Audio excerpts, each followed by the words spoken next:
Good evening everyone. Ito naman ang inyong munting kusinero guys. Magmekos-mekos na naman tayo ng adobong manok nito ngayon. Ayun, lagyan na natin ng kuwan yan.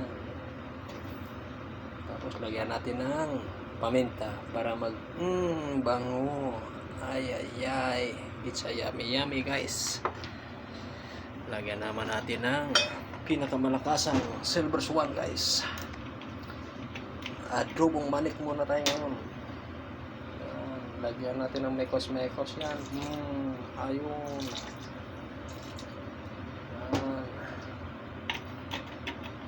Mekos-mekos, adobong manik. It's a yummy guys. Welcome to my small vlog today. Lagyan natin ng tak Ajinomoto para masarap ang luto ng lolo nyo. Ay. Hindi masarap kapag walang asin ng adobo. Yan, lagyan ng konting asin. Ayun, ayos. Ayan.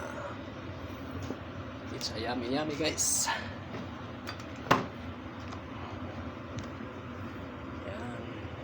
Medyo kumukulo-kulo na siya. At ating kayo-kayin para masarap din. Ay, pagkalami ng mansi. Mansi na itirada na ito. Ano ron? Mansi ba? Mansi. Manok silingan. Ay. Ako sang takliban kay medyo kuan pa man siya. Delikado maglipad siya.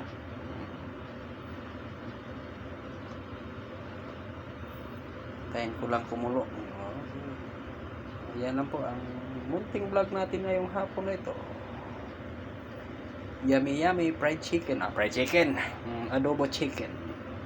Okay guys. Yan, hindi pa kumukulo. Okay. Yan lang po. Thank you for watching and God bless everyone.